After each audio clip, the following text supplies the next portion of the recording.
আমি এখন দাঁড়িয়ে আছি শিলিগুড়ি বাস স্ট্যান্ডে, যেখান থেকে শিলিগুড়ি থেকে আমি যাব কলকাতা, মানে আমি নামবো বারাসাত।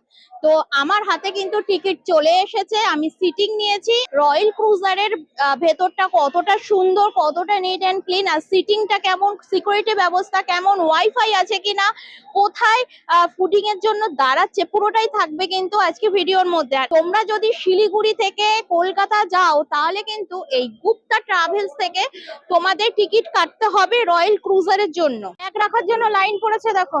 তো এই যে ব্যাগ রাখার জন্য এরকম টিকিট কিন্তু তোমাদের রাখতে হবে, এই টিকিট গুলো না দেখালে কিন্তু তোমাদের লাগেজ কিন্তু তোমরা পাবে না।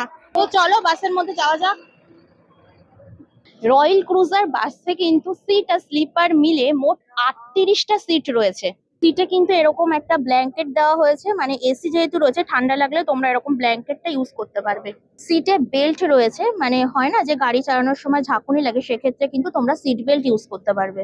এই কিন্তু রয়েছে রয়্যাল ক্রুজার বাসে সিটিং। আর এটার কিন্তু পা রাখার জায়গা, মানে খুব সুন্দর সিস্টেম।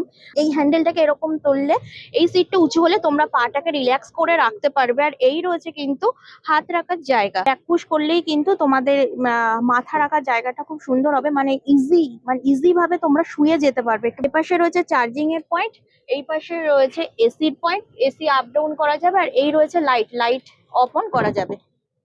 আর এই পাশে কিন্তু রয়েছে ওয়াটার বোতল রাখার র্যাক। আর এই পাশে তোমরা যদি কিছু ক্যারি করো, কিছু প্লাস্টিক, সেক্ষেত্রে কিন্তু তোমরা এখানে হ্যাঙ্গিং করে রাখতে পারবে। এই কিন্তু রয়েছে স্লিপার।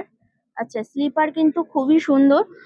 দুটো পিলো দেওয়া রয়েছে এখানে, ফোন রাখার জন্য র্যাক রয়েছে, ওখানে চার্জিং এর জন্য পয়েন্ট করা রয়েছে, এপাশে এসি পয়েন্ট করা রয়েছে দুদিকে দুটো।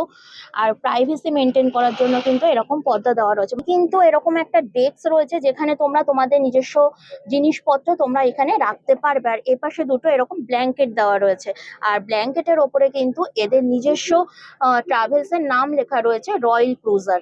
এই কিন্তু রয়েছে বায়ো টয়লেট, ওয়েস্টার্ন টয়লেট রয়েছে ওপরে, এখানে বেসিন রয়েছে, উপরে আয়না লাগানো রয়েছে, হ্যান্ড শাওয়ার রয়েছে। আর এই রয়েছে কিন্তু টয়লেটটা। আর এই ড্রিম ক্রুজার কিন্তু একেবারে নতুন বাস, মাত্র 14 থেকে 15 দিন বয়স, মানে একেবারে ঝা চকচকে নতুন বাস কিন্তু তোমরা বলতে পারো। কলকাতা থেকে শিলিগুড়ি এবং শিলিগুড়ি থেকে কলকাতা একেবারে কমফোর্ট জার্নি কিন্তু তোমরা করতে পারবে এই রয়্যাল ক্রুজারে। শিলিগুড়ি থেকে তোমরা যখন কলকাতা যাবে তখন কিন্তু এরকম জলই দেওয়া হবে, বাট কলকাতা থেকে যখন তোমরা শিলিগুড়ি আসবে সেক্ষেত্রে কিন্তু তোমাদের টিফিন দেওয়া হবে। এখন বাজে রাত্রি 10টা, এখন দিয়েছে holding time royal cruiser restaurant, যেখানে খাওয়া দাওয়া করা যাবে। এই বাসটি কিন্তু রেড বাস থেকে বুক করে নিতে পারবে। এদের যে কাউন্টার রয়েছে এসপ্ল্যানেড অথবা শিলিগুড়ি, সেখান থেকেও কিন্তু তোমরা অফলাইনে টিকিট কাটতে পারবে।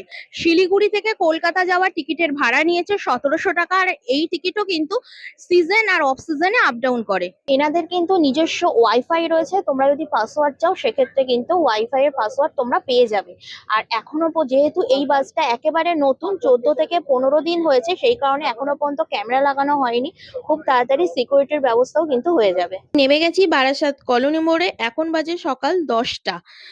আসার কথা ছিল সকাল 6টায়, বাট রয়্যাল ক্রুজার নতুন গাড়ি হয়েও যান্ত্রিক ত্রুটির কারণে যে হয়ে গেল লেট, বেশ অনেকটাই লেট হয়ে গেছে। তো যাই হোক না কেন, স্ক্রিনের উপর যে নাম্বারটি আছে সেই নাম্বারে কিন্তু তোমরা বুক করে নিতে পারবে রয়্যাল ক্রুজার।